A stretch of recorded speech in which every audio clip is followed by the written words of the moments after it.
Então, bom dia, boa tarde ou boa noite, dependendo da hora que você estiver vendo esse vídeo. Hoje nós vamos dar continuidade ao conteúdo de botânica. Nos nossos últimos vídeos, a gente trabalhou a organologia vegetal, ou seja, os órgãos das plantas, né? Falando de raiz, de caule, de folha, de flor, de fruto, né? E agora nós vamos falar um pouquinho dos grandes grupos, né? Os grandes grupos dos vegetais. Então, primeiro, quem são os representantes do reino Plantae? Eles são divididos em briófitas, pteridófitas, gimnospermas e angiospermas. Nesse primeiro vídeo eu vou falar com vocês das briófitas e das pteridófitas, para não ficar muito longo. Então, o que eu tenho como característica geral dos organismos que compõem o reino Plantae? Eles são organismos eucariontes, a gente já viu o que são os eucariontes, são aqueles que têm a membrana nuclear separando o material genético do resto do conteúdo. Eles são pluricelulares, autótrofos, fotossintetizantes. A grande maioria realiza fotossíntese, mas são autótrofos. Apresentam como substância de reserva o amido. E a gente já viu que o que eles têm? Eles têm parede celular formada por celulose, clorofila, que está presente dentro dos cloroplastos, além da presença de vacúolos, né? Além disso, é importante que a gente saiba que os vegetais, eles têm uma característica básica e muito marcante, que é chamada alternância de gerações. O que é isso? É o seguinte, durante o desenvolvimento da planta, cada organismo passa basicamente por dois estágios. Uma fase que a gente chama de esporofítica, em que eu encontro uma estrutura chamada esporófito, que, como o próprio nome diz, produz esporos. E uma fase gametofítica, que tem uma estrutura chamada gametófito, que produz os gametas. Então, toda vez que eu falo em esporo, em esporófito, eu estou falando que o esporófito é diploide, 2N. O que é isso? Tem o conjunto completo de cromossomos característicos da espécie. Por exemplo, a espécie humana é 2N igual a 46. Ou seja, eu tenho 46 cromossomos em todas as minhas células, com exceção dos meus gametas, que tem a metade dos cromossomos, o que faz todo sentido, porque na reprodução eu preciso ter o encontro de gametas. Então, eu tenho um gameta com a metade dos cromossomos, outro gameta com a metade dos cromossomos. Quando eles se juntam no processo reprodutivo, eu tenho um número de cromossomos total, 2N. Então, o esporófito é diploide, né? Então, tem um número de cromossomos esperados e característicos da espécie. Enquanto isso, o gametófito é haploide, tem metade do número de cromossomos esperados e encontrados nas células normais do indivíduo. Então, o que acontece é que no processo de evolução das plantas, a gente vai vendo que, gente, quando eu falo em evolução, eu estou falando de organismos mais simples, menos complexos, se desenvolvendo, né, até chegar nos períodos mais recentes com organismos mais complexos. Então, na evolução das plantas, a gente consegue observar bem uma redução do tamanho do gametófito e um maior desenvolvimento do esporófito. Então, é isso aqui que a gente vê, ó. Briófita, pteridófita, gimnosperma e angiosperma. Então, na briófita, eu tenho uma fase gametofítica maior do que a esporofítica. E à medida que a evolução vai caminhando, ou seja, os organismos vão ficando cada vez mais complexos, eu tenho uma tendência à redução da fase gametofítica e aumento da fase esporofítica. Por exemplo, nas gimnospermas e angiospermas, a fase gametofítica se restringe ao óvulo ou ao grão de pólen em germinação, né, no gametófito masculino, enquanto na briófita eu tenho uma fase muito maior do vegetal, na maior parte do vegetal é gametófito, né? Mas nós vamos ver isso um pouquinho mais aprofundado na hora que a gente chegar nos grupos, né? Então, como eu falei com vocês antes, na verdade, a taxonomia dos vegetais mudou nos últimos anos. Hoje a gente já sabe que realmente os vegetais surgiram a partir de um grupo primitivo de algas verdes. Hoje, as algas verdes não são mais protistas, as algas verdes já são classificadas como plantas, né? Então, por que elas eram classificadas como protistas? Elas tinham características que as classificavam como protistas, mas hoje elas já estão no reino planta. E o que elas têm de característica do reino planta? Parede celular de celulose, cloroplasto e clorofila, né? Só que pelo fato dela não ter raiz, caule nem folha, eles não classificavam ela como planta, mas hoje já classifica, né? A alga também não tem vaso condutor de seiva, porque como algas são aquáticas, elas absorvem as substâncias ao longo de toda a superfície do seu corpo, né? Que a gente chama de talo nas algas, né? E essas células do talo são permeáveis. Então, como ela é aquática, do ambiente aquático, ela retira tudo aquilo que ela precisa, né? O que acontece é o seguinte, se a gente pensar que o ancestral das plantas, como a gente conhece hoje, são as algas, eram aquáticos, no processo evolutivo foi necessário que esses vegetais desenvolvessem uma série de substâncias que permitisse que eles conquistassem um ambiente terrestre.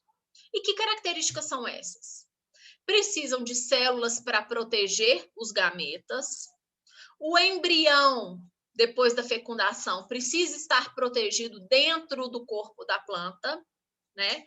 A epiderme desses vegetais apresenta um revestimento, além de presença de estruturas para evitar o processo de desidratação, né? É óbvio, a gente, estou saindo do ambiente aquático e indo para o ambiente terrestre, estou acostumado num ambiente com muita água, então eu preciso ter uma adaptação que impeça essa perda excessiva de água, né? Além disso, estruturas para fixação e absorção de água e sais minerais, visto que, como eu falei no slide anterior, as células das algas são altamente permeáveis, elas conseguem absorver as células do corpo inteiro, do talo das algas são capazes de absorver os nutrientes do ambiente aquático. Então, eu preciso, no ambiente terrestre, desenvolver estruturas para fixação e para absorção de água e sais minerais. Então, olha aqui, o que eu queria mostrar para vocês.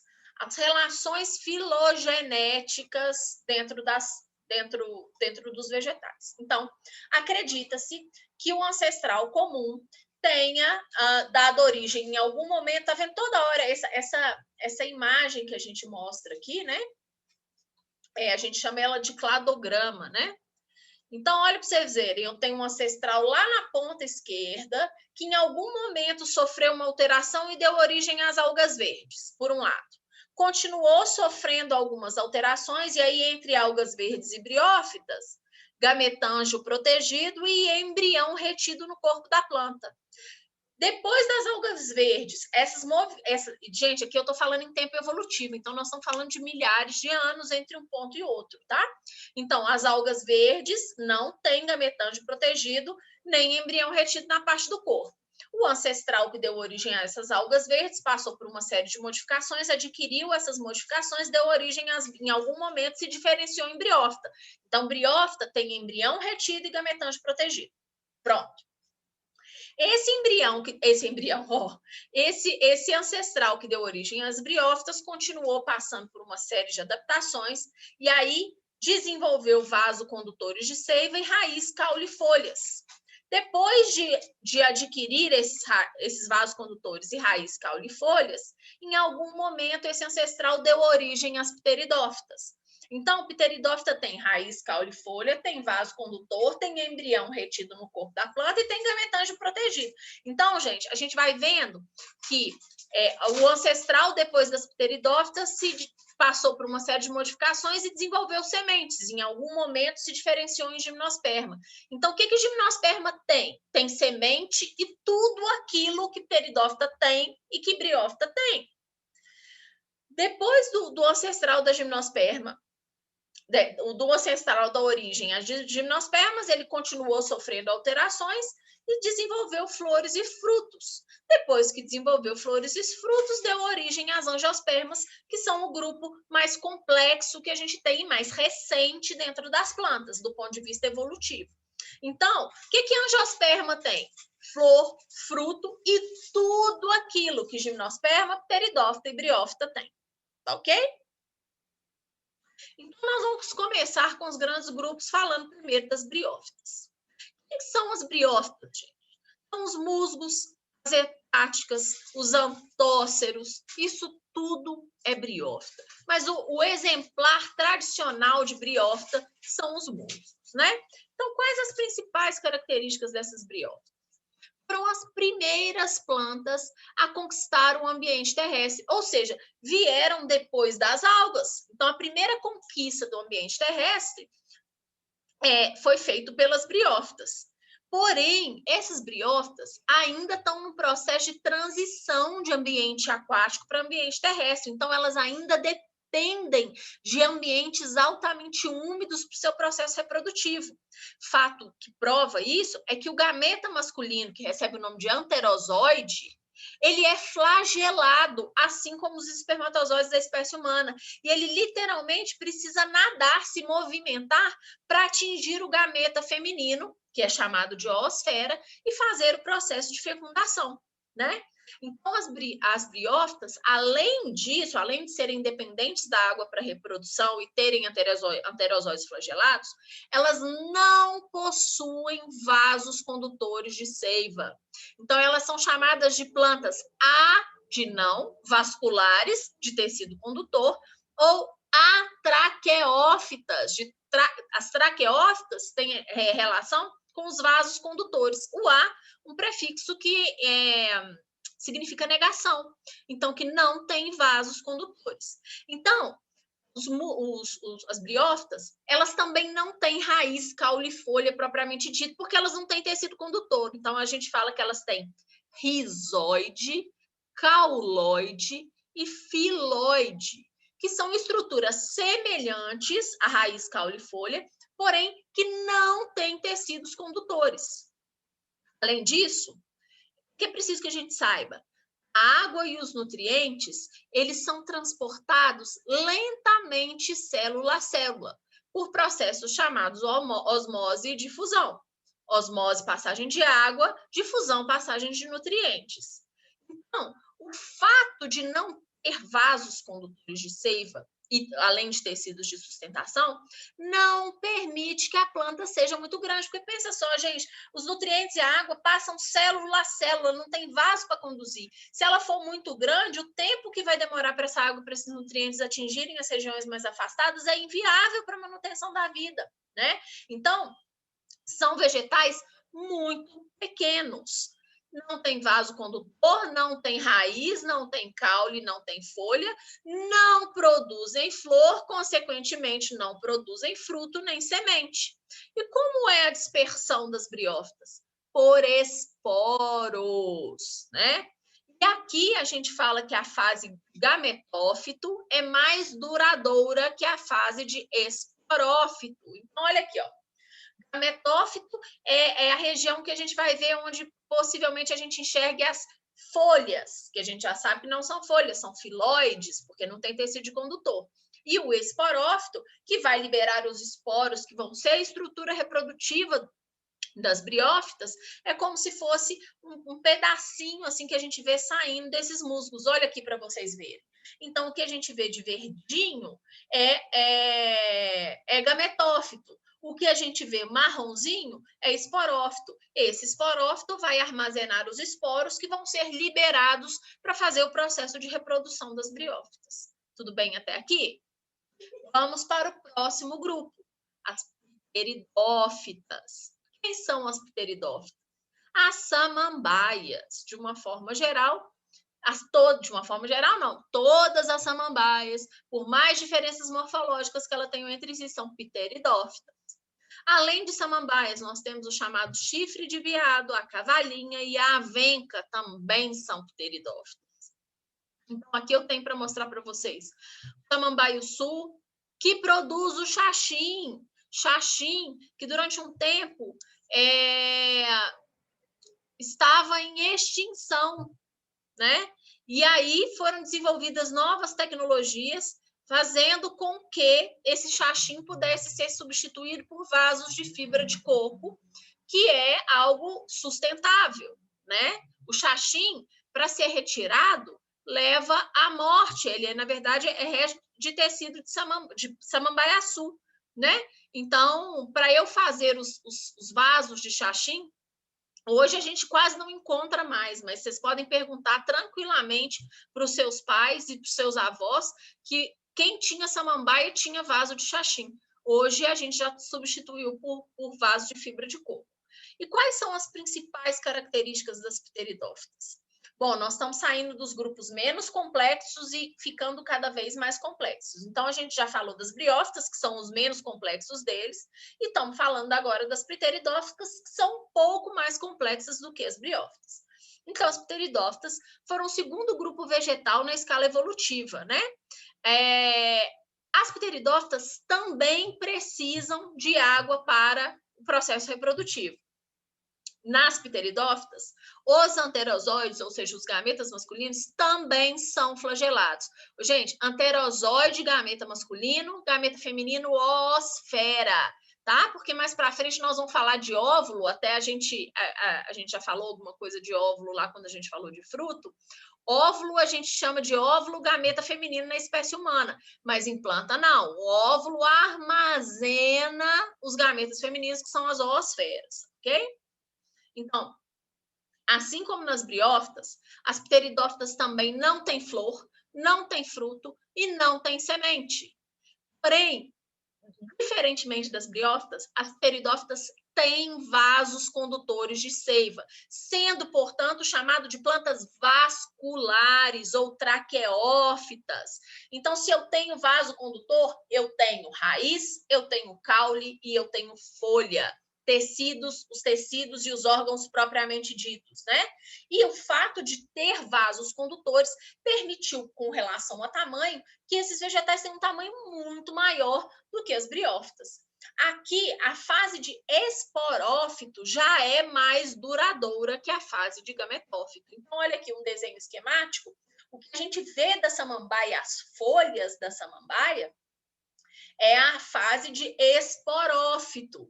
Enquanto o gametófito, a gente chama de protalo. Ele é muito pequeno, tá vendo, gente? Esse desenho mostra aí para vocês, mas que tem 1 centímetro, né? É a fase menos duradoura e é a fase de protalo gametófito, ele é avascular e é independente do esporófito, né? E quais são as estruturas típicas das pteridófitas? Então, o que acontece? Quando as pteridófitas elas estão maduras sexualmente falando para a reprodução, é possível observar algumas estruturas específicas que recebem o nome de soros. O que são esses soros? São pequenas bolinhas, linhas, ou o conjunto de estruturas, que estruturas são essas? Os esporângios, que produzem um pó fininho e super leve. Que é esse pó? São os esporos da samambaia. Então, os soros são conjuntos de esporângios que vão produzir os esporos para o processo reprodutivo. Então, olha aí para vocês verem, gente, ali na avenca e aqui na samambaia, aqueles pontinhos que a gente vê embaixo da folha da samambaia, mostra que ela está madura sexualmente para o processo de reprodução, né? Então, quando a gente olha o soro de uma samambaia no microscópio, é isso que a gente vê aqui embaixo. É essa imagem que eu estou mostrando para vocês, ok? Então, são estruturas específicas e típicas das pteridófitas. Além disso, a gente encontra uma outra estrutura que recebe o nome de báculo. Báculo é uma folha jovem e que está enrolada nas pteridófitas. Então, olha as imagens aí para vocês verem. Essa imagem da direita mostra um báculo enroladinho. O que vai acontecer?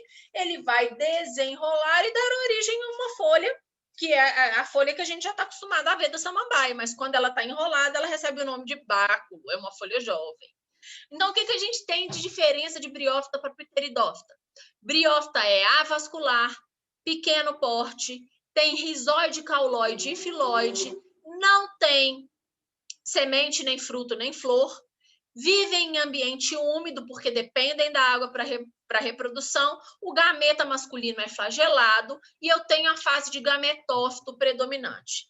As pteridófitas são vasculares, ou seja, já tem vaso condutor, porte maior, que permite, os vasos condutores, que ela desenvolva raiz, caule e folha propriamente dito.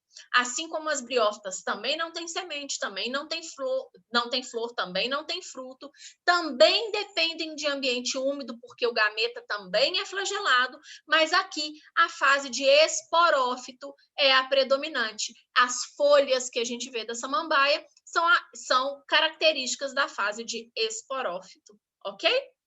Vamos falar das gimnospermas, mas no próximo vídeo, ok? Até daqui a pouco. E aí nós ainda vamos falar de gimnosperma e de angiosperma.